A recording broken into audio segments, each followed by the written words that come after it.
Friends, আজি আকৌ এটা পিঠাৰ ৰেচিপি লৈ আপোনালোকৰ মাজলৈ আহিলোঁ। আশা কৰোঁ ৰেচিপিটো সকলোৱে ভাল পাব। তেনেহ'লে আহকচোন ৰেচিপিটো আৰম্ভ কৰোঁ। এই পিঠাটোৰ বাবে মই লৈছোঁ পিঠাগুড়ি, ৰুকি লোৱা নাৰিকল, গুড়, নিমখ আৰু পানী আৰু কেইখনমান কলপাত। কলপাতখিনি মই এনেদৰে গেছত সেকি লৈছোঁ যাতে পাতখিনি লেৰেলি যায়। আপোনালোকে ৰ'দ থাকিলে ৰ'দতো দি সেকি ল'ব পাৰে। 5 মিনিট 10 মিনিট সময় ৰ'দত দিলে ধুনীয়াকৈ পাতখিনি লেৰেলি যাব। আজি বতৰটো সেমেকা আছিল বাবে মই গেছতে সেকি ল'লোঁ। এতিয়া আমি পিঠাৰ বাবে ডোটো তৈয়াৰ কৰিম। পিঠাত মই নিমখ দি লৈছোঁ।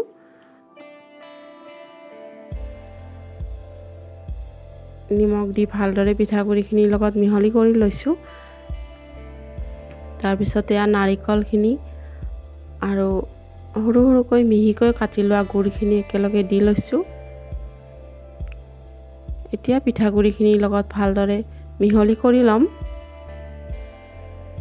তাৰপিছত অলপ অলপকৈ পানীৰে সৈতে পিঠাগুড়িখিনি তৈয়াৰ কৰিম।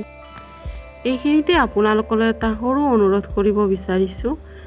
এই চেনেলটি মোৰ নতুন চেনেল হয়। আপোনালোকে মোৰ ভিডিঅ'বোৰ চাই কেনেকুৱা পাইছে জনাবচোন। আৰু যদি ভাল পাইছে ভিডিঅ'টি চাই তেনেহ'লে লাইক কৰিব আৰু শ্বেয়াৰ কৰিব, ছাবস্ক্ৰাইব কৰিব। এয়া পিঠাগুড়িখিনি হৈ গৈছে। এনেকুৱাকৈ হাতত গোল বনাই চাব পাৰে। এয়া হৈ গৈছে। এতিয়া কলপাতখনৰ ওপৰত এনেদৰে পিঠাগুড়িখিনি দি হাতেৰে এটা ধুনীয়া শ্বেপ দি দিব। এনেও কলপাতৰ শ্বেপত আহিয়ে যাব পিঠাটো যেনেকৈ দিলেও। তাৰপিছত এনেদৰে কলপাতখন জাপি লৈ আৰু এয়া এইডাল কলপাতৰ মাজত থকা ঠাৰিডাল লৈছোঁ মই। ঠাৰিডালৰ পৰা এডাল আহ উলিয়াই পিঠাটোত টাইটকৈ গাঁঠি দি দিব।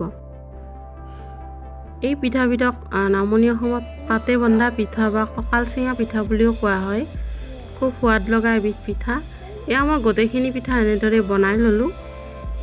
এতিয়া গেছলৈ আহিছোঁ। এয়া মই গেছত পানীৰে সৈতে কুকাৰটো বহাই দিছোঁ। পানীখিনি কিছু সময় গৰম হ'বলৈ দিম। এয়া পানী গৰম হৈ গৈছে আৰু এটা এটাকৈ পিঠাখিনি খুব সাৱধানে কুকাৰটোৰ ভিতৰত দি দিছোঁ আৰু এয়া ঢাকনি বন্ধ কৰি দিছোঁ আৰু এটা বা দুটা হুইচেল বাজিবলৈ দিম।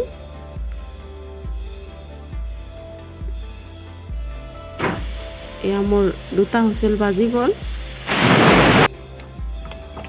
এতিয়া কিছু সময় পিছত হুইচেলটো পৰাৰ পিছত এয়া মই ঢাকনি খুলিছোঁ আৰু খুব সাৱধানে মই পিঠাখিনি উলিয়াইছোঁ হাতেৰে, যিহেতু কুকাৰটো খুব গৰম আছে।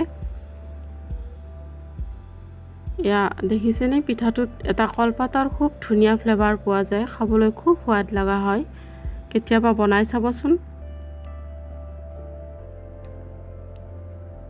এয়া দেখিছেনে কিমান ধুনীয়া হৈছে। এয়া পিঠা ৰেডি হৈ গ'ল। মই এনেদৰে পৰিৱেশন কৰিছোঁ। ভিডিঅ'টি চাই কেনেকুৱা পালে জনাবচোন। যদি ভাল পালে লাইক কৰিব, কমেণ্ট কৰিব, শ্বেয়াৰ কৰিব, ছাবস্ক্ৰাইব কৰিব। ধন্যবাদ।